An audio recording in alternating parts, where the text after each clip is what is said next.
Hello all, I hope all's well. We're continuing with our weekly portion review, and this week we are in the portion of Nasso, which means to lift up or take a census.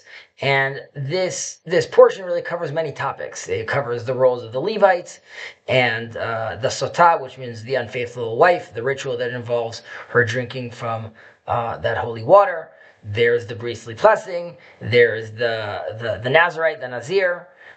We also talk about the removal of the impure from the camp, the different offerings, and more. Now, so many topics, we have to ask what is really connecting these topics. Now, this specific book that we're in, right, the book of Bamidbar, is really teaching the Torah's guidance in the wilderness, right? And this is putting us in this wilderness-like state of moments of transition and disorder. Now, in the wilderness, this is where hidden issues really rise up to the surface, right? So this portion opens up with the healing process, which is actually focused on the individual. Now, through the Torah, usually prioritizes the collective over the individual, right? Where the nation of Israel.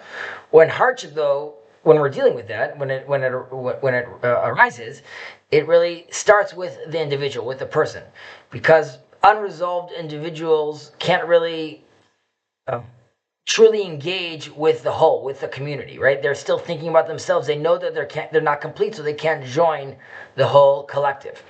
And after this portion, in the next portion we're going to read, we move towards more of the communal concerns. We're going to have the portion of Bahalotcha, which really talks about the leadership struggles. We have the portion of Shlach, which is going to talk about the tensions with the land itself of Israel. We have Korach, the famous story with the rebellion within the nation, right? And we, of course, that gets followed by the conflicts between Israel and then other nations. But then we're really talking about Israel as a collective versus other collectives. But again, in this portion, we start with the individual who is seeking healing, right, from the Kohen, from the priest. And it ends with offerings for all the tribal leaders, right? So they really are bridging the gap between the personal and the national, and then allowing us to notice and stress the marking of the shift to broader themes. Now, the individual struggles are really measured by their closeness, by their proximity to the nation's sacred center, which is the tabernacle, the Mishkan, which is placed in the middle, right? In the previous portion, we spoke about how the tribes of Israel were arranged around the Mishkan, and this is really revealing sort of the nation's anatomy, right? And now we see it's physiologically, its physiology really, how it lives and functions, right? Sometimes too much closeness to the holiness causes distress, right? Due to our personal impurity, right? We saw this with the sons of Aaron, right? Coming in while your hearts were pure, you weren't properly oriented, and obviously that led to devastation.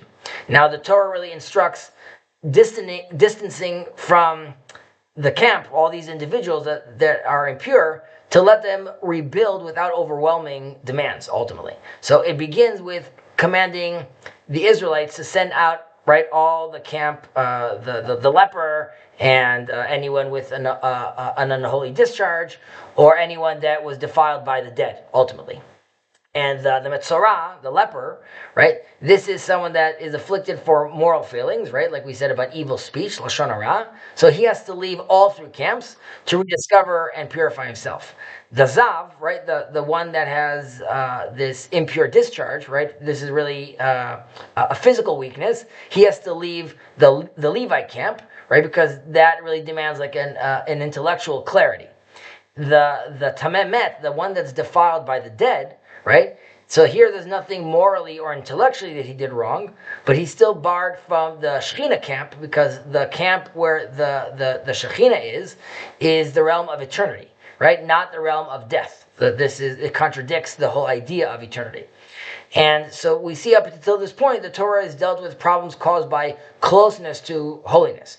But sometimes the distance actually from the sacred causes dysfunction, right? Like theft, ultimately. The thief has to be brought to the temple to offer restitution. But interpersonal tensions deepen, though, within the couple's relationship.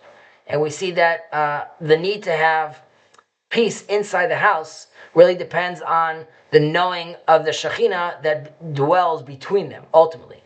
And when this awareness fades of the Shekhinah between them, suspicion and collapse ultimately follow. Right? So the couple that dealing with this impure wife has to come to the temple where we have this whole impure sota ritual, which ultimately means erasing God's name. We're doing that because we're really seeking to restore peace, right? We realize that this name has been erased between us, and we have to show that we're erasing it and restarting again, bringing him back in between our relationship. And ultimately, when it comes to the Nazir, right, the Nazirite, who voluntarily ascends, right, to the higher level of holiness, and he is similar to the high priest, this is also for, he's doing so for self-refinement, right? So after so much personal focus, there's a risk of over-isolation, right? I'm going to do my own thing. I'm focusing on myself. I'm purifying myself. We're only thinking about us at that point. So to balance this, the portion really concludes with the priestly blessing. Right? And by doing that, we're uniting all of Israel under one Shekhinah, under this Holy Spirit, and reminding us that the holiness belongs not only to the individuals, but really to the entire nation. And we have to realize and balance between the times that we have to look inwards, focus ourselves, orient ourselves, so we as individuals could work on ourselves and our relationship with God and sanctify ourselves, but recognize that by doing so, we're doing that to be able to be part of the collective again, to be part of Am Yisrael, the people of Israel. But this is also true to all the people of the world. We all have to realize that we're part of families, we're part of communities, we're part of nations who are all trying ultimately to orient ourselves towards God. Shabbat Shalom.